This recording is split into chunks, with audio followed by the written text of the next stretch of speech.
Prazer de falar com o André Dali, o Jorge Salme e o Leandro Soares, que estão estreando a peça A Coisa no Teatro Ipanema. Ela estreia dia 4 de julho. Então você pode estar vendo essa entrevista antes da estreia, ou você pode estar vendo que eles estão em exibição. E ela fica no Teatro Ipanema até o dia 3 de sexta, domingo, sempre às 8 horas, certíssimo? Isso aí.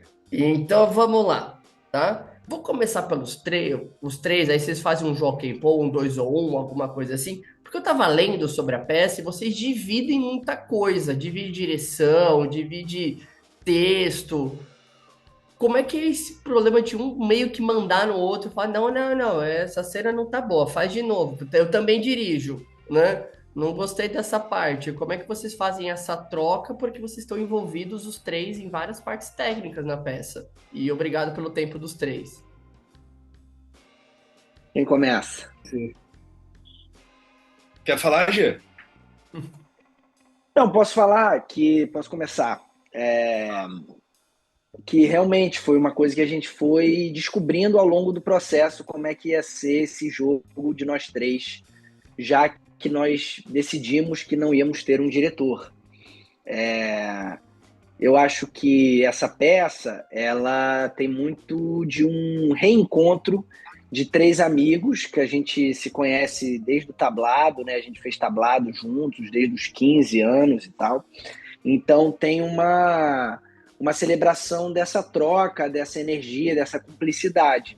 E aí, ao não colocar um diretor, a gente acho que se utilizou dessa nossa intimidade para ir dirigindo um ao outro sem que isso causasse algum tipo de estranheza, por mais que é difícil, né? A gente foi descobrindo ao longo do processo que não é fácil, né? Não ter ali uma pessoa conduzindo, né? Uma diretora, um olhar, mas ao mesmo tempo eu acho que isso que faz a peça ser tão nossa, né? Alguém quer falar mais?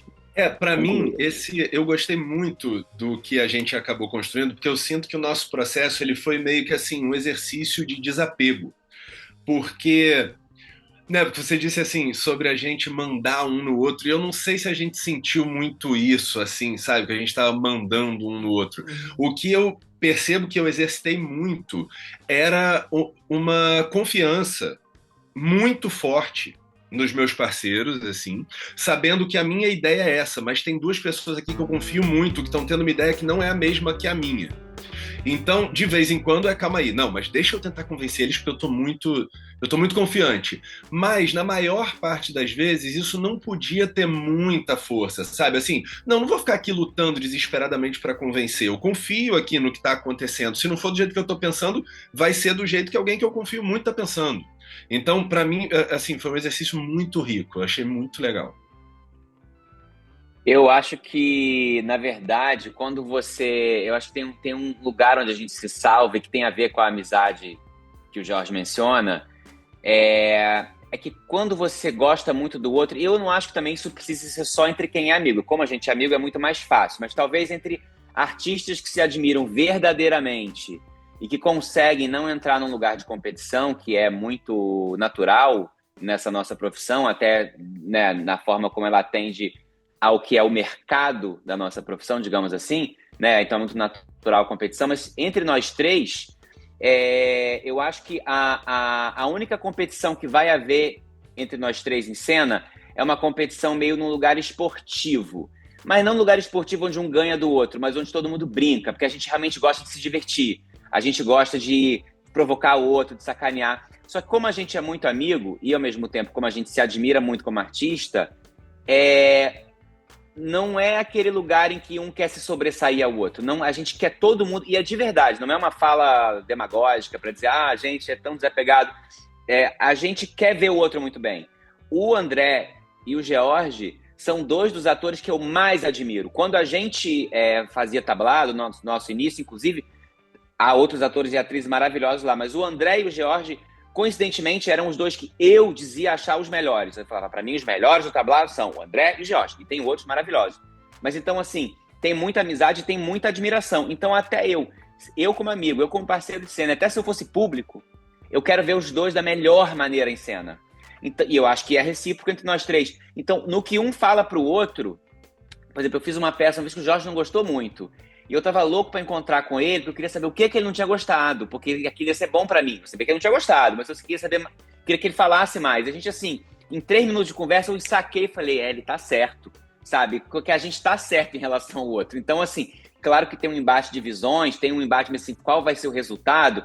Às vezes existem escolhas que né, podem ser tão boas umas quanto as outras e se acaba indo para uma ou para outra, mas o espírito geral nosso é os três, o tempo todo, queriam ver o outro na sua melhor performance em cena, seja qual fosse a cena, contracenando ou solo, ou os três. Então, assim, era nós três jogando pros três, sabe? E isso me faz conectar com a pergunta que você fez antes da gente começar a gravar, que é como é que vocês controlam a ansiedade. Eu acho que eu não fiquei nervoso nem na estreia dessa peça com o André e com o Jorge, porque, assim, não tem o que dar errado a gente. E até se der no sentido errado, técnico, caiu uma luz, não entrou um negócio, a gente faz alguma coisa e dá certo. Então, assim, realmente, eu me lembro de ficar, será que vai ser legal? Será que vai ser bom? Mas essa estreia especificamente que a gente teve, e lá no Café Pequeno, eu não tive nenhum tipo de nervosismo, engraçado isso, e eu acho que agora, pro Ipanema, menos ainda. É tipo assim, nossa, vamos estrear logo, gente, cadê? Não é hoje não? É só semana que vem, tudo bem.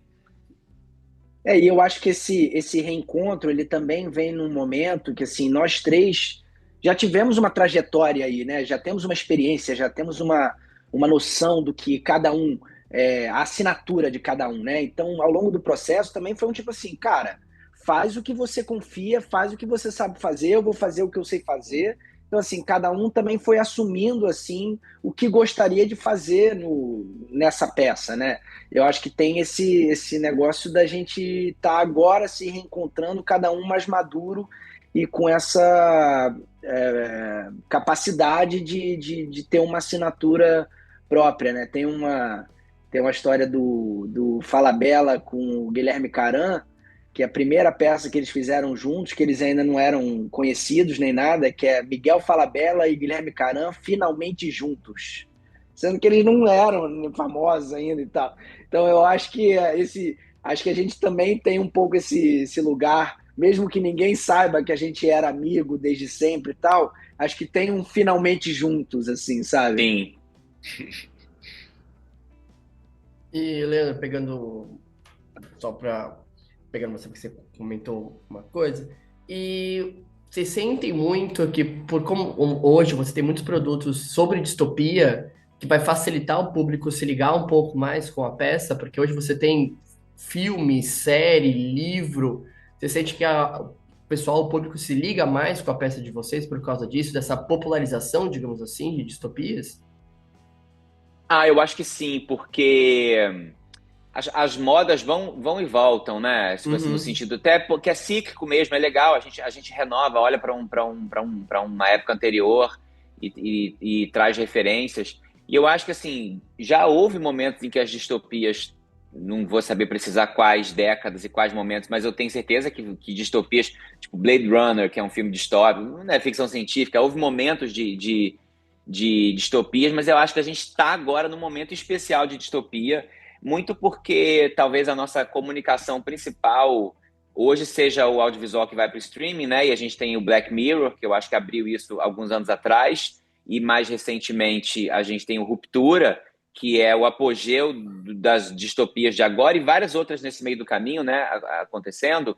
E eu acho que talvez seja um jeito, aí a gente teria que entrar num aspecto que eu não vou dominar, até de sociologia, para entender por que as pessoas vão querer procurar esse tipo de produto numa época como a nossa, mas eu acho que o teatro ele não é audiovisual, ele não deve nada ao streaming, nem ao cinema, nem à televisão, e nenhum deve... Embora esses todos devam ao teatro. Eu acho que o streaming, o cinema e a televisão devem ao teatro, porque tem muita coisa deles que vem daqui, mas a gente não deve nada a eles, não. A gente até, na verdade, a gente é muito mais fonte para eles do que qualquer outra coisa. Mas quando você percebe que o público está se comunicando num gênero, eu acho interessante, não obrigatório, mas acho interessante que o teatro consiga dar uma resposta a isso também na sua linguagem, sem fazer sem pegar nenhuma carona em nada, né? Nós não estamos não estamos pegando nenhum tipo, Só o copiando ou gênero, né? Não usando. tá com... É só o gênero, exatamente. E é o gênero colocado nessa linguagem aqui, que é teatral, que é do ao vivo, que é do presente, né? Que é totalmente diferente do audiovisual, a não ser pelo aspecto narrativo, né? Ambos podem ter aspectos narrativos, mas são muito diferentes entre si. Então acho legal, acho que a gente percebeu isso, mas não foi um planejamento. Ninguém falou, vamos fazer uma peça de distopia? A gente achou esse texto e aí a gente foi juntando, entendendo ele, sacando como ele era e foi entendendo que ele estava nesse lugar, sim. E, Jorge, além das várias funções que vocês têm numa peça, você tá na trilha, você fez a trilha. Então, como é que foi o processo para pensar na trilha? Porque vocês também brincam com gêneros do próprio teatro na peça. Então, como é que foi o processo de fazer as trilhas? Foi um processo, esse processo, quando a gente chegou nesses textos do Leandro, né, que são textos de 2006, né, que ele estava ali na gavetinha dele, a gavetinha dourada dele ali, a gente falou, pô, vamos pegar isso aqui, aí o André também tinha textos e tal, e aí eu sou compositor, eu não tenho muito o hábito de escrever assim, mas onde eu me exercito é como compositor, né, e tudo, Jorge, então... Jorge, quando escreve, só faz em verso. Essa poesia. Então, eles me provocaram isso, falaram, pô, podia ter uma cena que tem uma música e tudo, né? E, sei lá, ficou no ar isso, também não imaginava que eu fosse fazer uma música, assim, não ficou uma coisa, tem que fazer, né? Mas acaba que foi isso, eu tava aqui em casa, vou fazer uma música, veio vindo, versos e até pensando no que seria talvez uma cena. E aí eu fui escrevendo, acabei a música, mandei para eles e virou uma música que serviu para os agradecimentos da peça. Também a gente montando o roteiro da peça entendeu que seria uma música para fechar o espetáculo, né? E então é um pouco a cara da peça mesmo, né? A forma como cada um foi se provocando ali no que tinha a oferecer. E, poxa, eu fico feliz de que a música tenha entrado aí como um bônus aí nesse encontro. Ah, meninas, né? Foi um prazer estar falando com vocês. Lembrando, você que está assistindo essa entrevista, deixando tudo aqui embaixo bonitinho, o link de que vai cair no site para saber mais da peça. E para você, já vou deixar também um link para você direto para os ingressos e já comprar as suas sessões. Meninos, obrigado e boa estreia para vocês. Merda para vocês. Valeu, obrigado, Merda. Bruno. Até mais, vem assistir a gente. Se vocês vierem para São Paulo, eu vou. A gente vai. Nós vamos. Combinado, então, gente. Até mais. Obrigado. Tchau, tchau. Beijos.